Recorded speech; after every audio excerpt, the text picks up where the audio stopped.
Well, good afternoon. I am Robert Kelly. I am one of the pastors here at the church. If we haven't yet met, I look forward to an opportunity to get to know you in upcoming weeks and months. And welcome to the continuation of our series called Surviving Christmas. And we're looking at a part of the Scriptures, Matthew chapter 5 in particular, where Jesus is talking about the blessed life. And we call those the Beatitudes. It's a series of blessings. And it's a pathway for us to receive the blessed life. And I need 4 volunteers to help me with the message here this morning. 4 volunteers. And I've got the rest of the day blocked out. So as long as it takes to pull them up, I'm totally good with waiting. So I need 4 volunteers. Awesome. We got the character already covered. So we got a couple more here. All right. Hey, fantastic. We got someone with an unusual amount of courage. Hey, great. All right, we need one more before I start calling names, because I can. And thank you, Umberto. That's excellent. Hey, Umberto. Let's give Umberto a hand so that he gets up here. All right, so what we've got going here is you guys stand on this side of the table. We've got a little bit of a game show challenge here for the morning. So you guys stand over here and look at the screen.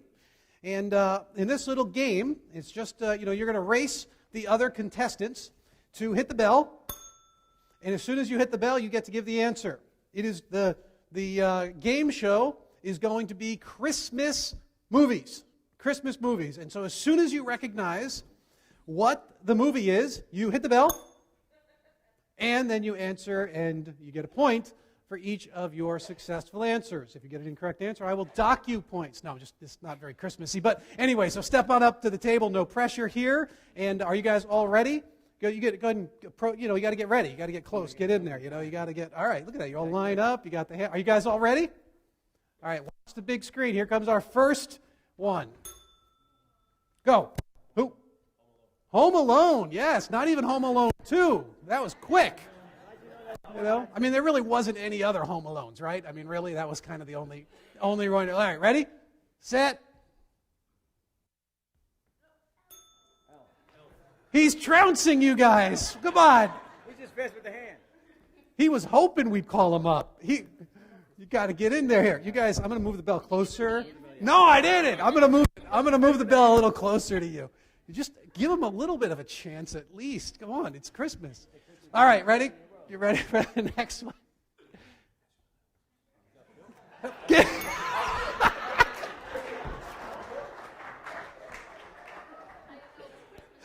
Christmas Vacation, America at its finest. All right, pay attention. It's getting more difficult now. Ready? Next one. You got to take A Christmas Story. 2 points to our brand new guest. Thank you, Umberto. And I think we got one more here, and good luck with this one. We had to throw a hard one in there. You got to take it now because no one else is going to get it. Da-na-na-na-na-na. 4 Christmases. Hey! Thank you guys very, very much. No, I said you were going to help me with the message. So we're just getting underway. So you guys hang out right here for a moment. We're just getting started.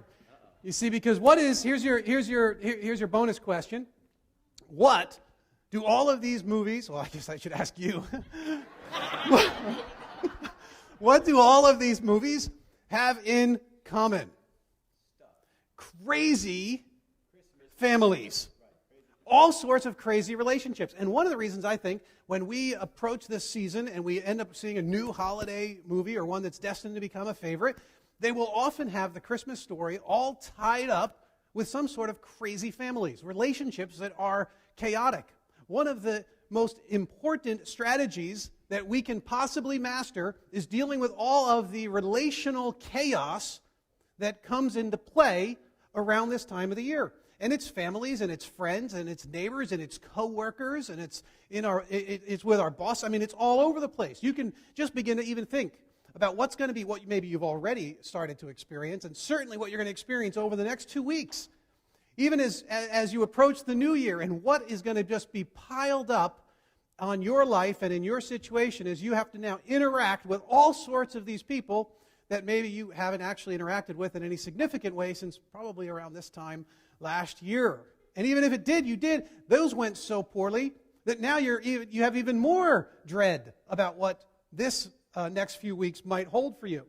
That's even if you just think of it on a superficial level. But if things start to get a little bit more painful, this might be the time of year where you begin to realize that your kids have forgotten you. Or maybe your husband has been unfaithful. Or your wife refuses to prioritize. Or maybe this is the time when you start to realize your boss doesn't appreciate you. And when you begin to recognize that your neighbors are mostly ignoring you. You start to see your circle of friends move past you.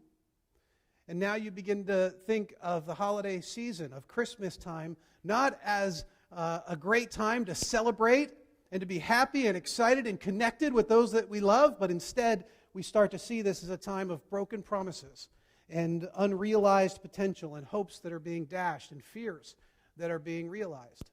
Often, we see this relational kind of disintegration happening all around us. So you guys are going to be helping me this morning as we begin to look at some of the ways we cope. Right now, we're going to be looking at a lot of the negative ways that we cope with these sorts of relational problems. So this is yours. You got to look like you're ready to use it with this nice smile. With a all right, not the smile. You kind of gotta just give me something other than the smile there. And we got to make sure that let's see, for our next one, we're going to give you a fists on hips and give me a little snarl. That's a good snarl. I like that. I'll take the snarl. And then we got a great one here for you. We got to give you this here. You're going to put these on for us. And now you don't have to listen to anything else I say for the rest of our time here. And now this is going to be a little bit trickier for us. But you are going to be here standing. This is his soapbox, and so you are going to be kind of standing here. I'm going to attach that right to your legs there. All right, you are standing in your soapbox, but it's on your soapbox. And you got to give me your best eye-rolling thing. Eye-rolling, like the... Kind of roll those eyes. See it. Yeah. That's pretty good. You're a teenager, so I know you can do better at the eye-rolling thing. Go ahead, give me an eye roll. There.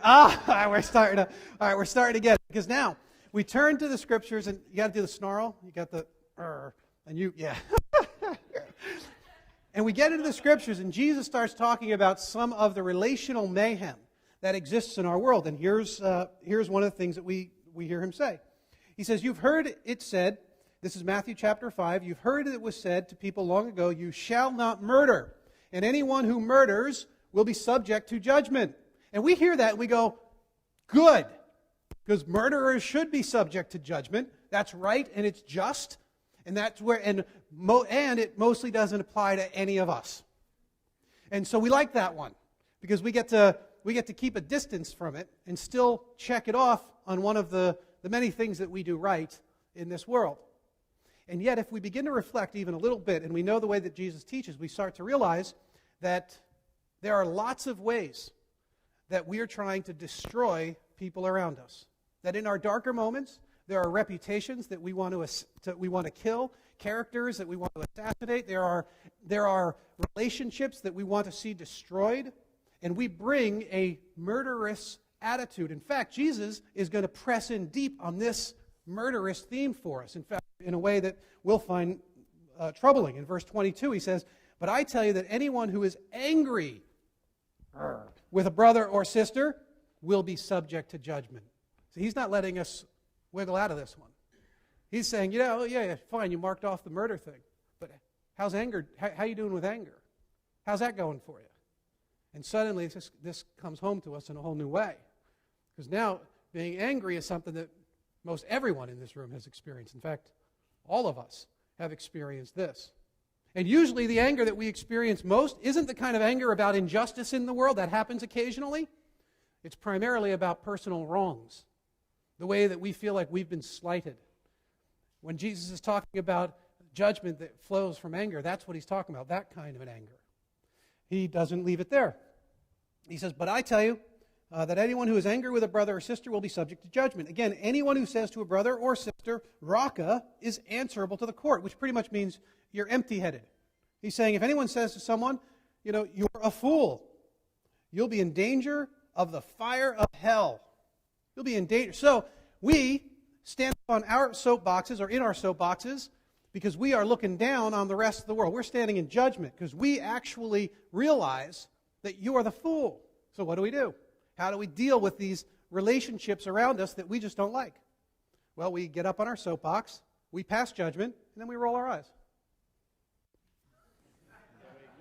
Yeah, we roll our eyes. We think to ourselves, oh, brother, here we go again. Yet. Could you shut up? Because this is what happens. This is one of the best ways. This is an art form. You can bring this eye-rolling condescension to whole new levels if you practice it as much as I have. In fact, Chris and I are masters at this. We like to, it gets so bad for me and for Chris that another pastor friend of ours had introduced us to this idea of, we can't call people names because we're pastors. So we decided that clown is an acceptable substitute. And so we can talk about all the clowns that are around us. And it doesn't sound as too harsh. It just sounds more like fool or something like that. And so we just, we can refer to the clowns. And at one point, we were so frustrated with this one guy, we dubbed him the mayor of Clowntown. He was the mayor. He lived in Clowntown, and not only, he was the king clown. So you want me to tell you who it was? Let me make sure he's not here.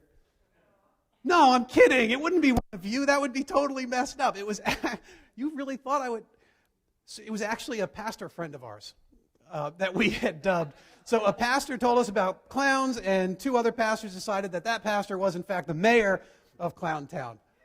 And then you read Jesus' words here, and you realize he says, well, you're going to call someone a fool? You're going to stand up in condescension, look down? Be careful. You've got a seed of this thing in your heart. It's the same seed that is murderous, and it's the same seed that's angry. Now, there was another part of this that for the first time that I have read through this, it struck me in a new way. In verse 23, he says, therefore, if you're offering your gift at the altar and there remember that your brother or sister has something against you, leave your gift there in front of the altar. First go and be reconciled to them, and then come and offer your gift.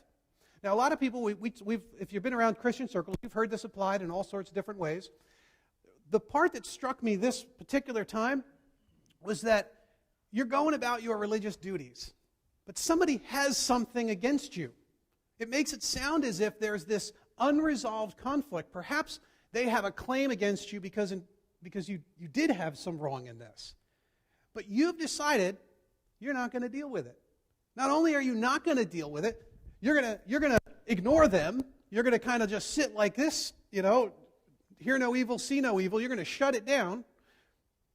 And he's saying, really? Not only are you ignoring it, you're going about your regular spiritual life. You're going to go to your church. You're going to do your religious thing. You're going to sing your songs. And what good is any of this when you still have this open conflict?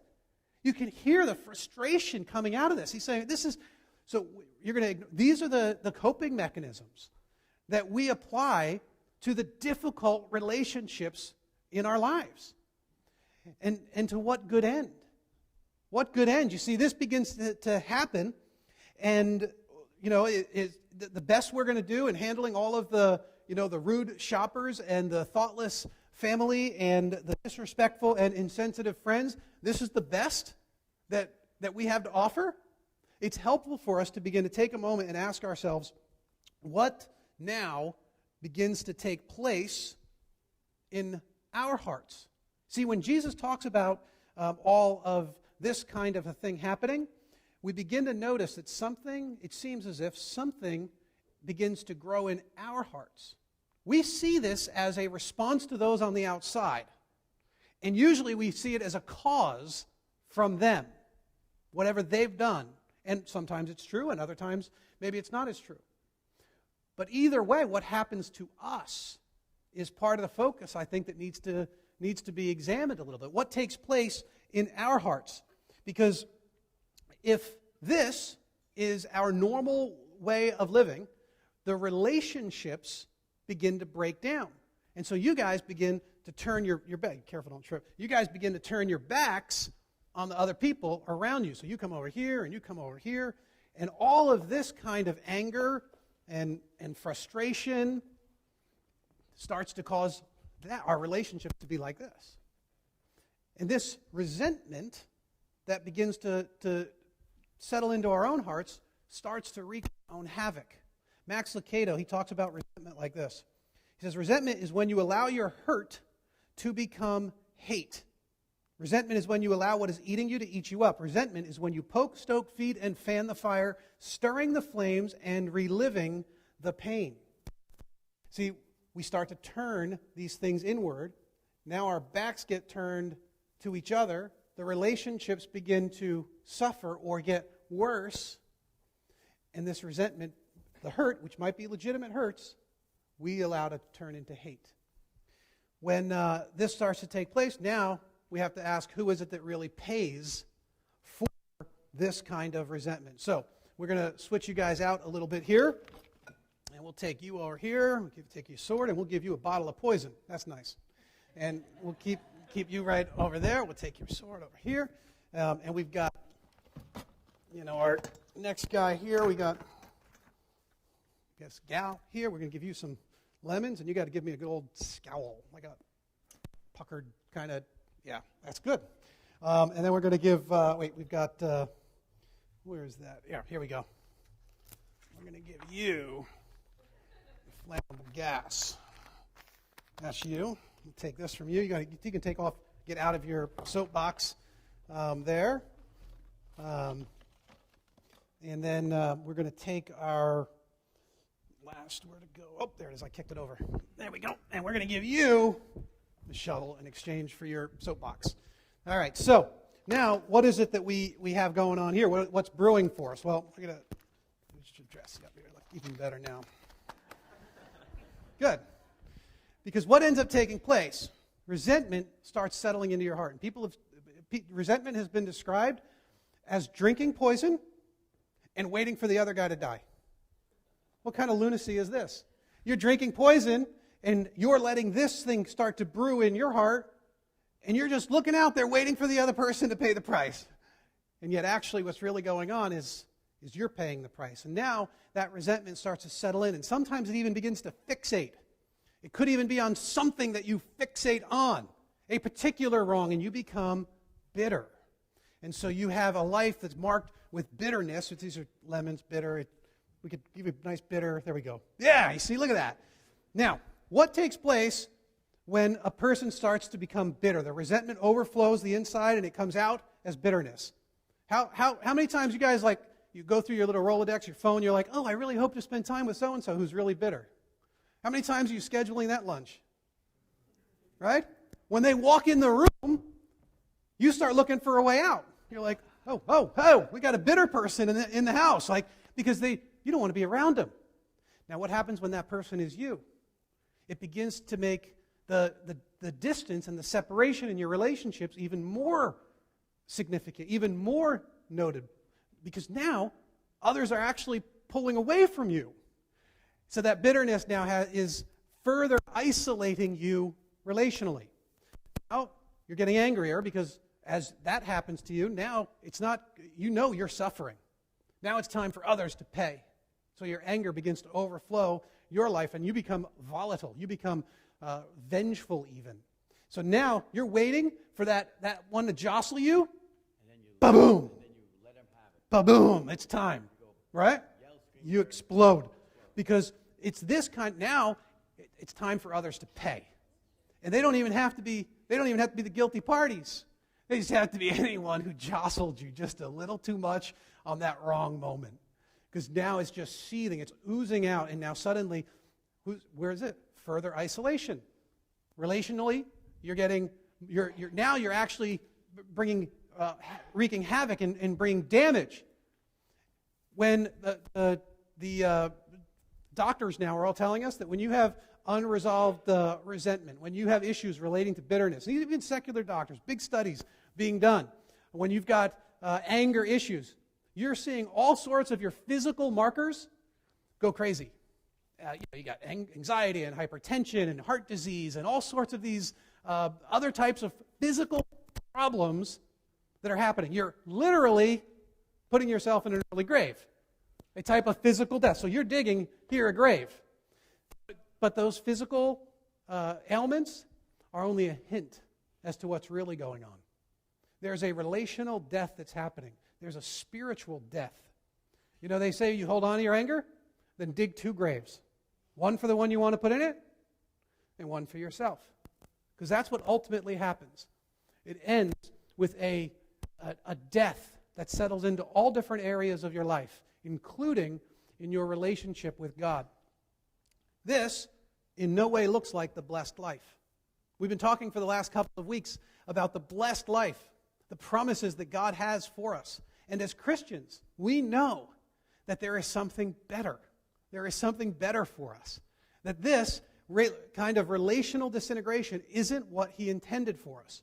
So, we go back to our Beatitudes, and we swap out, by way of reminder, I know that not everybody was here, and you are going to hold that cup out. You've got to, you're kind of like, no, this is a cup for change. I don't have any change. But your eyes are down. Your eyes are down. And in our next one, we take your lemons and we give you a unused hanky. Unused. I made sure that the last 2 services didn't do anything with it. And then for you, we're going to take off that flammable gas, and you can send me the dry cleaning on that. But you are going to be looking out, and you're going to have you're offering a hand. You're lending your hand, your support, which is very fitting for you. This is yes. That looks a little like, but and then here we've got you looking. Try to avoid the lights, but look up, and you see only one thing up there. And if we work our way back through the Beatitudes, the blessings that God has told us over the last few weeks, we know that it started with a poverty of spirit. You had to begin and recognize that you were poor in spirit. Blessed are the poor. And when you're poor, you're ready for your handout. And this grates against our ego. And yet God says this is the beginning of the blessed life. He says you are now allowing God to pour out His abundance on a beggar who needs it. That's the beginning of the blessed life. Counterintuitive, but we saw it a couple weeks ago that this is the pathway that God has set out for those who will be blessed by Him. And then, when we begin to wrestle with this goodness of God and our inability to do anything, we're heartbroken. We mourn. And when we mourn over these destructive tendencies in our heart, we come to grips with just how much we have betrayed and disappointed and let down both God and others. We have a reality check with who we really are. And that brings a type of mourning, a depth of brokenness. And we weep. We mourn for what it is that we have done and who it is that we are. And we turn back to our God and we ask Him for His grace, for His mercy to wash over us because of it. And then we saw that the meek start to look less about themselves. They're not self-absorbed, but they become other-absorbed. They first and foremost make God the center of their existence, and then suddenly, because they're not continually looking to their own advantage, the meek have become the premier other-centered in this world. But first and foremost, it's a disposition before God. It's a meekness that says, I am yours, you are in charge, I will follow you. It's a surrender of all of it to Him because of His grace and His mercy. And so our meekness becomes this openness toward God and toward others. And then we saw that brings us to a place of hungering and thirsting for God, for Him and His righteousness. And so He fills, you're looking at God, who's up there in the corner. And so you're looking at God, and He fills, we talked about last week, your whole field of vision. He fills your field of vision to such a degree that all of the other distractions, all of the stuff that clamors for some affection from us, they fail to make it into our field of view.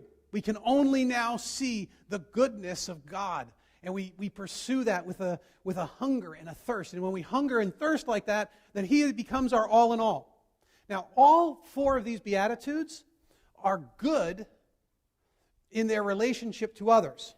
They have application points in how we relate on the human level. But they are primarily about your relationship with God. All of them are first and foremost to God, and secondarily they get played out in our relationships with each other. This next beatitude, blessed are the merciful, blessed are the merciful. You can't be merciful to God. This one only plays out in your relationships. And what begins to take place is these beatitudes start to create a new kind of living. A new kind, you guys kind of come over here, and you guys are getting connected now relationally, because you're buddies now, because now all of these interactions, all of these relationships are now marked by mercy. See, mercy is, when we first think of mercy, for me, I think of dropping a couple bucks to help someone who's underprivileged. That's my first. I was merciful today. The other day I was driving in Hicksville, somebody was in the middle of the road, they had a little sign. I'm cynical, so I assume that, I'm being taken, but it's okay because I'm a Christian. I'll be taken for a couple bucks, what's the big deal? So I roll down the window and I show mercy. That is fine for what it is. That's hardly the kind of mercy we're talking about.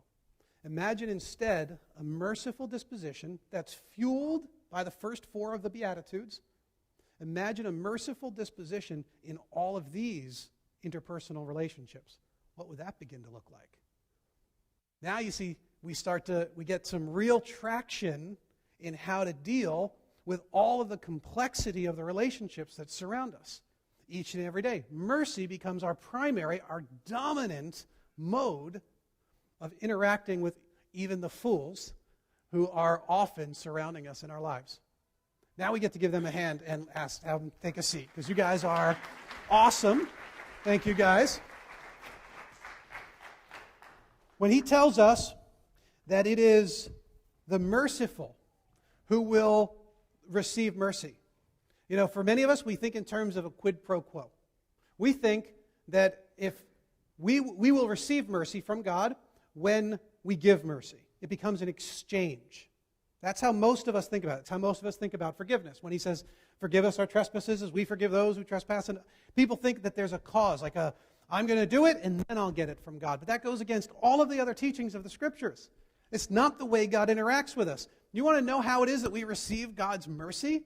When we've laid our lives out before Him, when we've practiced these first 4 Beatitudes, then suddenly we start to see an overflow of our experience of God's mercy into the lives of people around us. Now, the resentment, the bitterness, and the anger begin to dissipate. They begin to fade away. They no longer have. So now we experience mercy more fully and completely. When we surrender to His mercy, we get His mercy. It's not that He's waiting for an exchange. It's nothing like that at all. But now suddenly the shackles that were actually destroying us and leading to our own death we're freed from. And we become able to experience even more of God's mercy. So your crazy uncle who's constantly insulting you, what if your first response was mercy? And for all of those frustrating neighbors that are continually disrespecting you, what if your first response was mercy? For some of those deeper wounds from your past, imagine if instead you went back to these originals, the original Beatitudes, and you began to say, I've disappointed. I've let people down. I've hurt people. I've betrayed. I've done those things to my God as well. Are you still able to cling to your condescension and your angerness toward others when you begin to realize just how much you have been forgiven and how much mercy God has shown you? These first four, when you take time, I'd encourage you to meditate, to reflect, to allow all of these to settle in deep. And when we say meditate, we're not talking about, emptying yourself. We're talking about filling yourself. Take time and journey with your God. Allow Him to speak these things into your life and your situation. And then ask Him, plead, that you begin to understand how to apply these so that your first and dominant reaction to the people around you is one marked by mercy. Forget about all of the other, religious things that you hope to do that'll put a little badge, on your chest. Instead, look to these relationships that have been hurting, that have been causing so much hurt for them and distress. Stop ignoring. Stop rolling your eyes. And instead, offer up to them the gift of mercy. And it is a gift. It's a gift for those who are in need that you have been given if you've turned your life over to God. Would you guys pray with me? Lord, we're asking that you would make this truth ever more real to us. We see it in your word. We read through it and we get overwhelmed. We think, how could we ever live up to these kinds of standards? And yet you've already given us the key. You've already told us that we do it by admitting our absolute failure in these things. We mourn for all that is lost to us and for our failures. And in that we find that your grace is more than sufficient, that we can have forgiveness because of the cross of Jesus Christ, that we can come to you as your children, and you see us not as those who have disappointed and have let you down and have forgotten and neglected you, but you see us, Lord, as your children that you desperately love and who need you. And you come and you meet us there. And yet, Lord, it's so easy for us to not show that same kind of mercy. And we pray that that wouldn't be the case, that we would see the ramifications of holding on to our resentment and our bitterness and our anger, and we would let them go, that we would see the murderous seed that is in each of them, and that we would surrender them back to you, and that we would give to others this gift of mercy. We ask that you would make this real in our lives and in our experience so that we might continually grow and receive the blessed life that you've promised us. Amen.